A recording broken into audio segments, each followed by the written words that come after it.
So hello, boys and girls. I'm sitting here with different gentlemen. I think I may get a name for myself, but I'm sitting here with the lovely Netherlands dudes. So do you want to just tell us your name and where in the Netherlands you're actually from? I'm Alex. I'm from The Hague. Sander from Rotterdam. Edwin from Lelystad. Cool. Now, the gaming is still going on. There's about 40 minutes left of the round. But how has it gone so far for you? Just on the par, actually. Yeah? Yeah, I think we're ending in 75, I hope. So just under 80. Your game, good, bad, happy? No, not really. I think the matchups were really tough for me and I screwed up basically. Okay, is this the first time you've been to the ETC? How are you finding it so far? It's cool, but really different from the Netherlands. It's really quite tougher, to say so. So it's for me, I have to focus a lot more to get points from games. So it's quite a difference, but I like it until now. So. Good.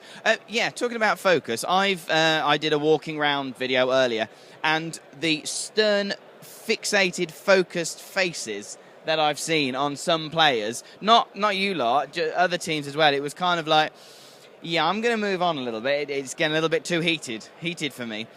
How did you go about selecting the team and then devising your lists? What did you do this year? I haven't changed that much since last year. I just realized that last year I was talking to you with also another shirt with the Netherlands on it. So, I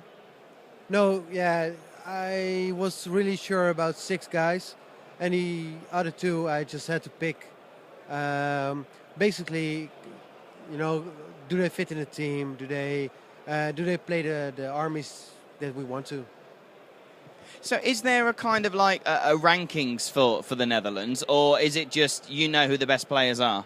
Well, we got a ranking system in the Netherlands, but it's not really working because it's more fixed on the Belgium side of the tournaments. A lot of the important tournaments are not participants in the ranking system, so they don't count, so it doesn't really matter. The ranking is not really a really good working system for the Netherlands. So we know which guys are good and which guys are not good, and we pick those guys, basically. Oh, that's good. So tell me about some of the armies that you've brought this year. What armies have you got?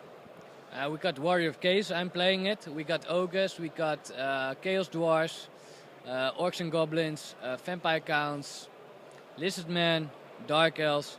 Which one am I missing? I don't know. I think there was 8. High Elves? No, Demons. So. Do you think you've got the right selection of armies, or have you just gone, whoever can play whatever, bring whatever? We have chosen armies we think that can get points. And actually, at the end, we were not sure about 3 armies because, in our view, there were about 8 armies who could fit that spot, or those spots actually. Oh, right, okay, that's cool. How important do you think it is with the matchups, what you do at the start of each round? Is that important? Which armies or which? No. How you do your matchups. Do you think that's important to winning or losing the game? I think it's very important. I think that matchups is probably the most important part of the ETC. And who has that decision? Who has the final decision? Not us. No, 2 other guys that do the rankings a lot more, the pairing process. They've done it like 4 or 5 years in a row now, so we'll just leave them be and accept whatever we want to play. Just give them small tips of what we think we can face or can't face, and then we make the pairings. Has it worked this round for you? No, don't think so. We're kind of losing, so... Fair enough. Obviously, this is your first ETC, but I saw you, lovely gents, last year. How does this compare to other ETCs? Is it better, worse? Organizational is great. We were picked up from the airport. When there's something wrong, they just fix it right away. This is probably the best organized ETC I've ever seen. And I've been to 5 now. This is the 5th. So, yeah. Organizational, yeah, it's the best. Do you agree? Yeah, I think so. Poland was really disorganized in a lot of ways. Like the terrain was rubbish, and what Alex said, picking us up at the airport, arranging a transportation, that sort of stuff is really nice. The hall is really good, so I really like it here. How does playing in this kind of comped, stressful environment differ from playing in your country? Because I think that's what you were mentioning earlier, weren't you? Yeah. In the Netherlands, it's quite easy to win, to say so. It's maybe not the correct word, yeah, but no, not too big. But we have a lot of players who are not that good, and I was fortunate enough to be part of the team.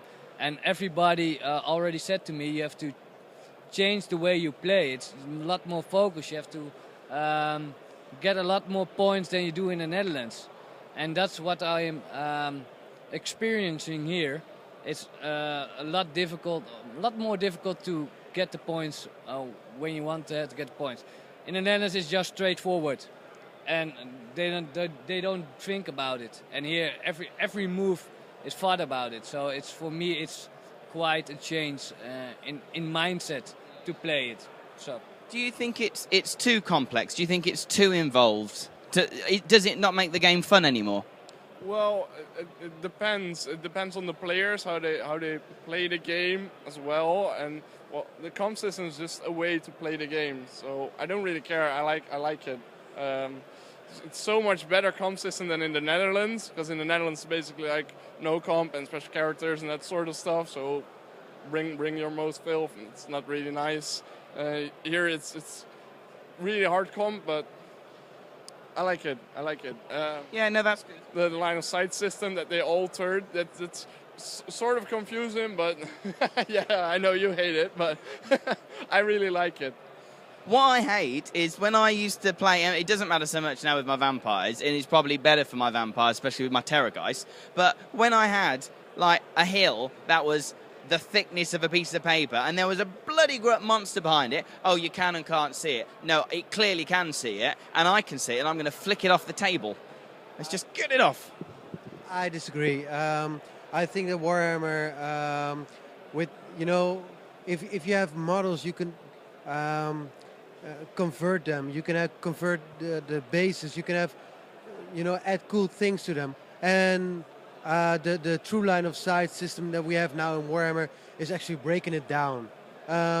Cool bases, no, they're penalized actually. So, the virtual line of sight that we have in 7th edition and try to have here at the ETC is, in my mind, better because you have you can have cooler models.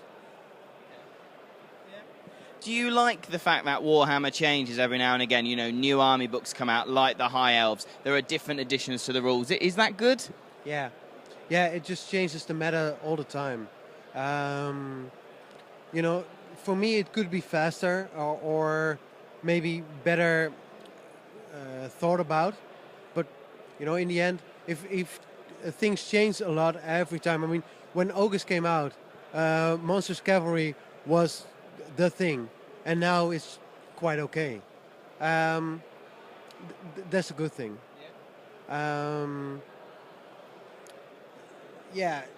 Change is good, is what you're saying. Change is good, absolutely.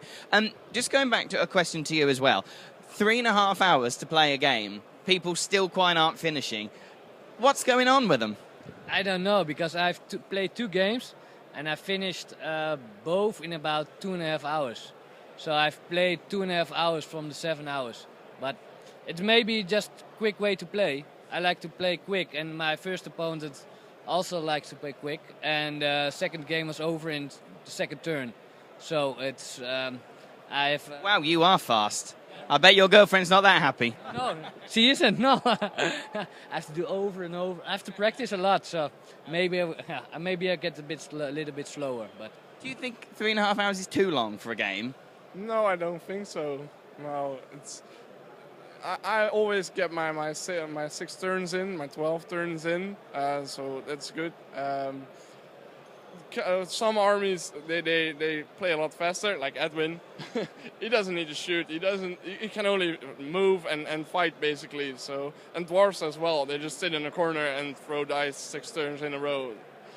So yeah, it depends. Some armies really need it, like the Orcs and Goblins. You got a lot of planning in it, and Lizardmen, and a lot of armies with big movement phases and lots of skirmishers. And then it really depends on the armies. No, fair enough. Do you feel, last question to you, having the weight of the world on your shoulders as you're the eye candy for Team Netherlands? No. I just play my games, and we'll just see what happens. Love it. Guys, table one, just down there, we've got Poland versus Italy, and then we've got England and Russia. What do we think? Are they going to remain up there for the rest of the 2 days, or what armies and countries do you think are going to be there? I think that Poland and Italy and Denmark and Germany and probably England too are just some of the top contenders. We played Sweden in the ETC warm-up in Denmark, and they really impressed me. And I think that with drawing in the first game, or drawing-ish, I think they will rise, and they will be contenders of the top spots. Do you agree with that about the people who he's picked, or who do you think should be at the top? Yeah, no, I think that's basically the 6 or 7 teams that are going to win this that could have a chance at winning this tournament. And are the Netherlands one of them? No, I don't think so. We don't put in that much practice. We still have like social lives and that sort of stuff. We still have a life. We're not going to win. I like it. You heard it here first. Well, thank you very much for catching up with me, guys, and I'll speak to you over the next couple of days. Ciao.